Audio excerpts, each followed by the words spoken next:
Isa sa pinaka the best na napuntahan ko since na dumating ako ng Cotabato City. Itong lugar na to na ako ayoko man, pero wala nang lumalabas sa bibig ko kundi wow, grabe. Ganoon na lang palagi ang lumalabas sa akin. Pero yun naman talaga ang tamang pag-describe talaga sa mga lugar dito na pinupunta natin sa Mindanao. Actually, isa lang to sa nagagandahang mga lugar dito sa Mindanao. Kaya gustong gusto ko dito. Apa? 1, 2, 3. Boy Peking Farm.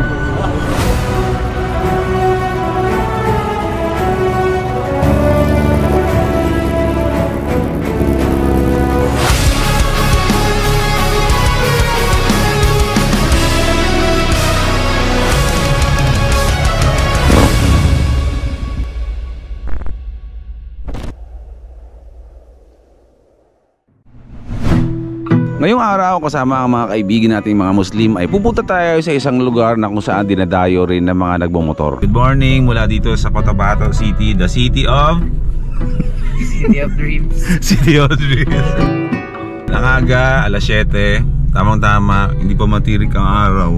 Simulan natin yung pag-iikot natin dito sa Cotabato City. Ngayon ko lang nalaman na ang Cotabato City pala ay siya ang sentro ng South Cotabato and North Cotabato. Diba Boss Rhino, ang South Cotabato is lugar na, Cotabato na merong karagatan. South yon, ang North mga bulubundukin naman. Bulubundukin, malamig. Malamig yung spot na lugar doon.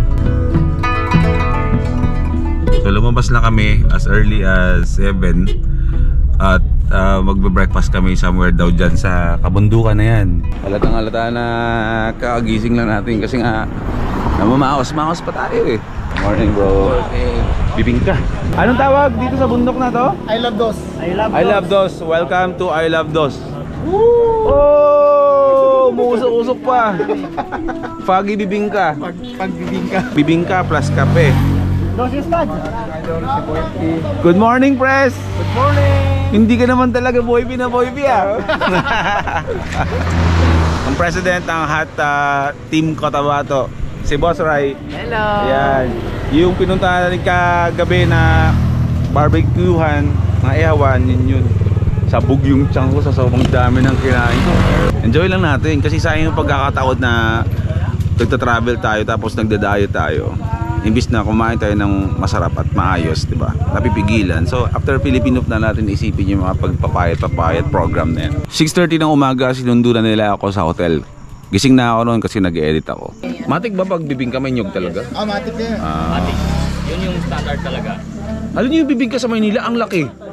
O kasi iba na yung Yung ganun no, yung ganun. Alam ko na yung lasa nung ng bibingka ng Maynila eh. Titikman natin ngayon ang bibingka ng Cotabato. Pagkumparahin natin.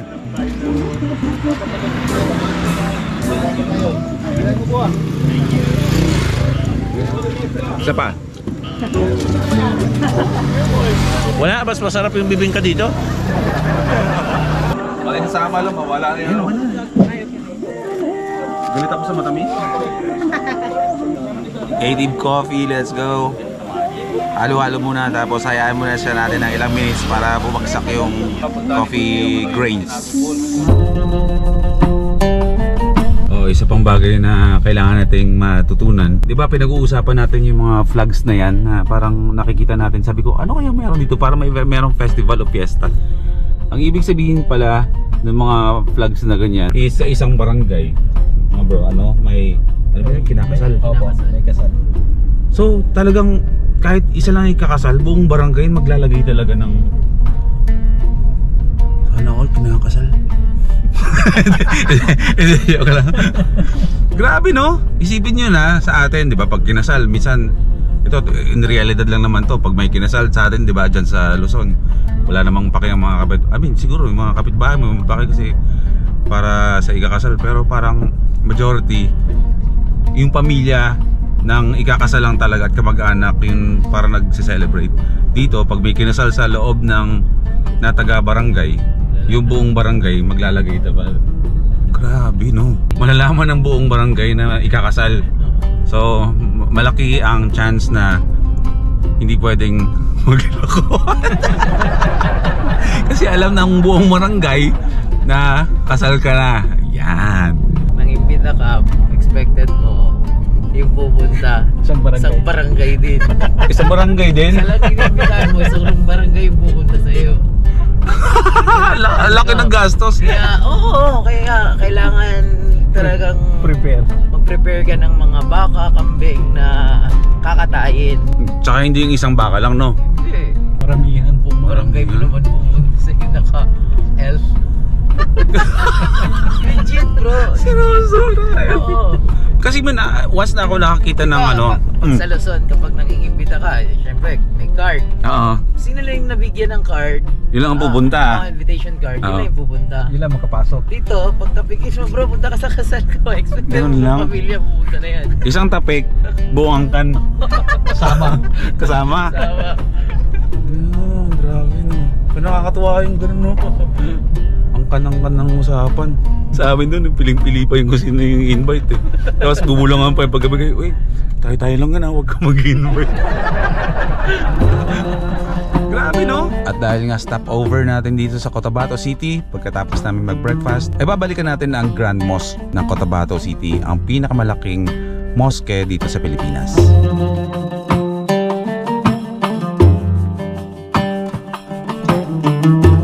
Sa pangalawa pagkakataon, nakita natin ulit yung Grand Mosque. Pinipinturahan siya ngayon. Mas lalang gumanda.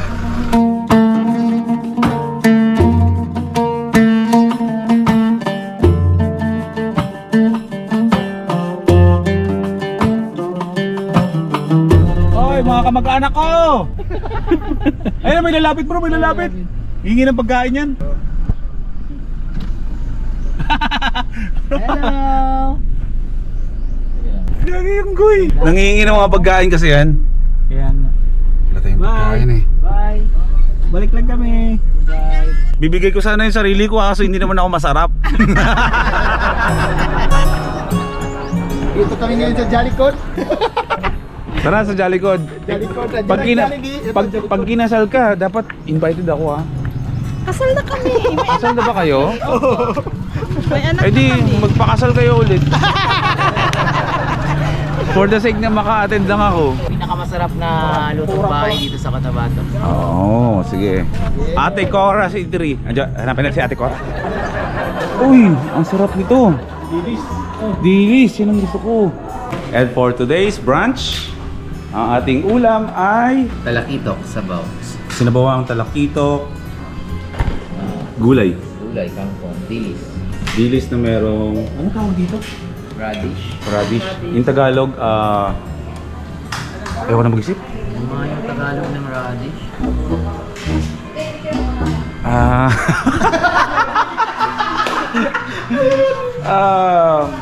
Ang hirap banggitin yan eh. Oo, wait lang. Sige, Sa bahay kubo. Bahay kubo, kahit munti ang halaman doon ay sari-sari. Labanos! Labanos! Labanos! Maraming salamat sa kanang bahay kubo. Tapos, syempre, Bangos na inong pagsalong. bangus belly na fried. There's a new day that will come again tomorrow. There's a new day to wash away the pain. There's a new day to take away your sorrow. Dito kasi sa Cotabato, kahit saan may makikita ka na nag-iiyaw ng dalag na isda. Ang lalaki, nakahilera ng gano'n. Dito rin sa kailugan na to? Darling, you've got to keep holding on through the night, 'cause I promise you this: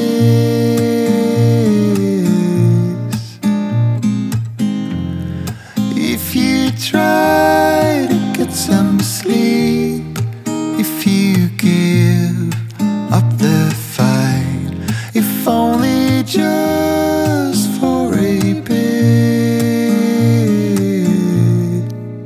there's a new day to leave behind your troubles.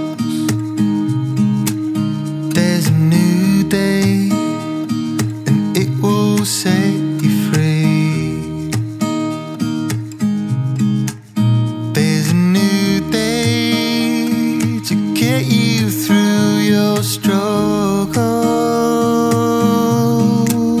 I will Kamusta ka dyan? Okay lang. Ate, gusto mo doon ikaw sa harapan? Baka mahulog ka dyan. Gusto ko rin dito sa likod. Mas masaya dito. Dito na kami. Nanonood kami live mo. Oh? Hindi ka na malulungkot, may kasama ka na. Oo, kaya nga. First timers, welcome to Sultan Kudarat. Saan nga ba yung pupunta natin? Sa Kimarayag. Kimarayag. Oh, Kimarayag, North Cotabato. Ano ang expect natin na meron doon? Sunset, bunso, no? Sa taas ng bundok. Aka tayo sa tuktok ng bundok. Lakas ng Hilux.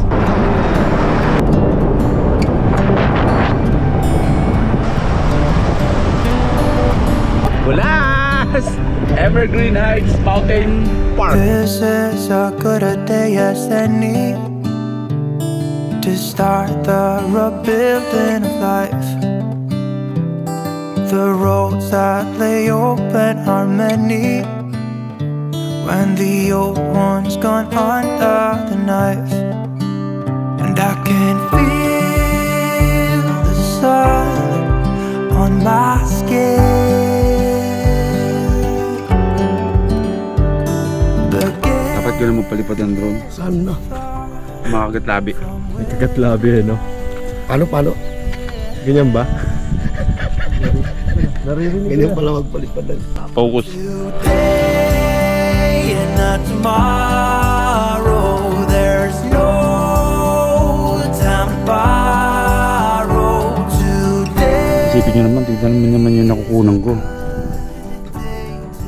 Ganda, diba? Nakakaingit hampas loopers, diba? This morning has so clear a light as any to see the horizon and the far. Excuses. Defy. Okay, welcome to Kimarayag. And this is our travel vlog. Feel the wind on my face. All that ever was is a race. Ikutin ko. Today and not tomorrow. There's no time to borrow today. Welcome to my first travel vlog. At andito tayo ngayon with friends sa North Cotabato. Please subscribe! Okay, grabe. Nakita nyo naman sa drone shot kung gaano kaganda itong lugar na to. Nasa North Cotabato tayo, katabi ng South Cotabato. From Cotabato City, mga mahigit 1 oras lang na drive papunta dito. At ito na yung lugar na makikita nyo.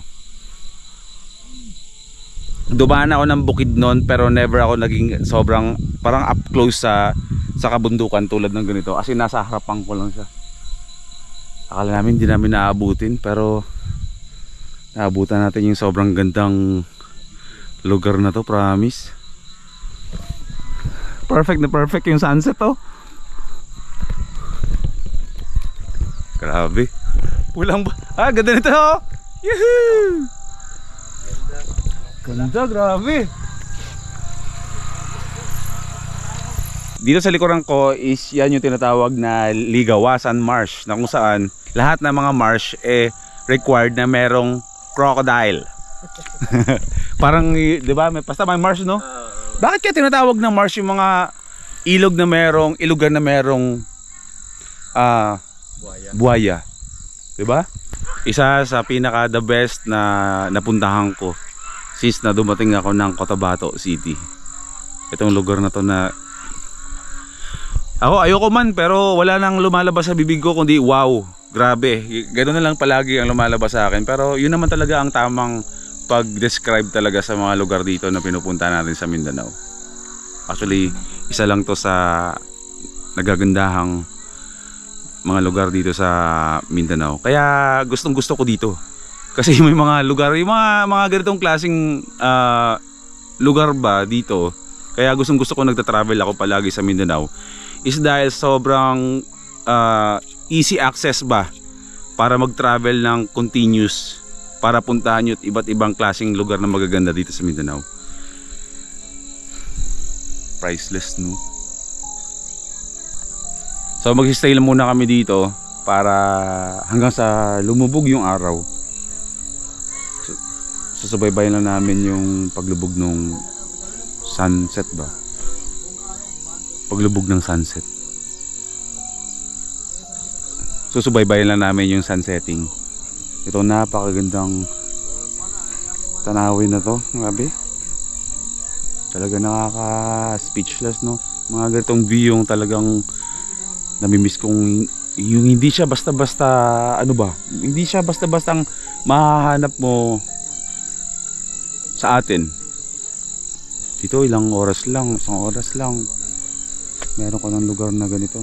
So alam nyo na yan, more adventures dito sa Mindanao. Tulad nga ng sabi ko, ngayong taon karamihan ng mga vlogs natin na dito tayo sa Mindanao. Kasama natin ang ating camper van. This is North Cotabato. Puntahan nyo to mga first timers, ha? Puntahan nyo to.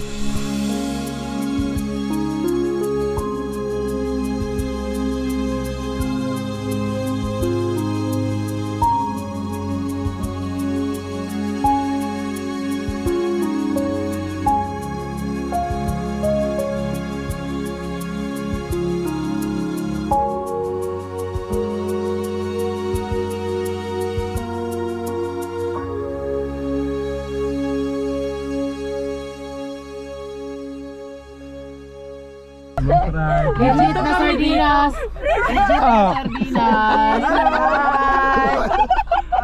1, 2, 3, 4, 5, 6, 7, 8. 8 nagkasya sa loob. Umulan. Uwi na tayo. Ito ang totoong road trip sa likod na kanina. Ay, sorry.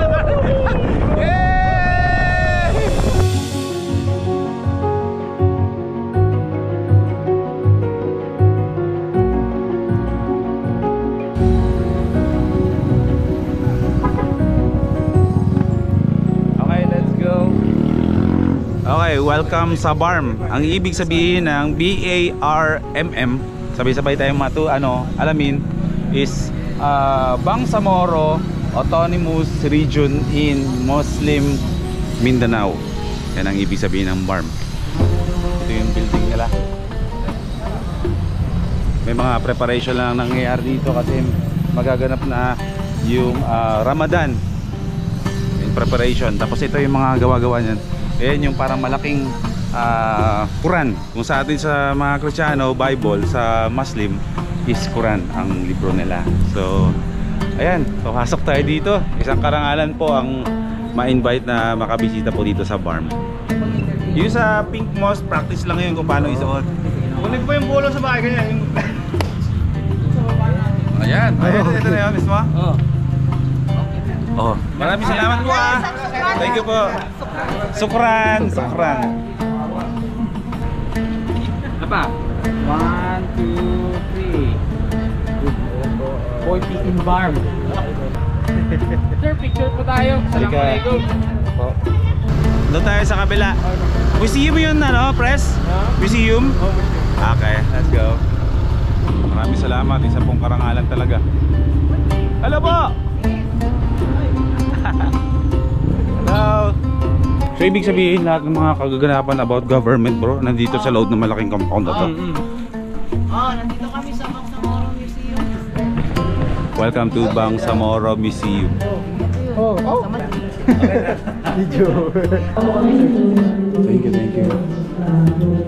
Gador.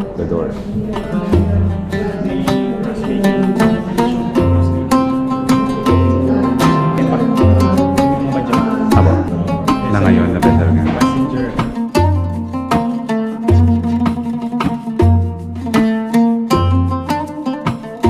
Ikaw mismo, ikaw talaga na taga-Manila na maka-try kung ano talaga yung kultura dito kasi ang dami talagang kultura na hindi talaga na nakakarating doon sa Manila. Kahit sa natatakot, tsaka ano naman, sa totoo lang, hindi naman din talaga nakakatakot siya. Tsaka ano eh, ang maganda dito is punong-puno ng kultura. Oo.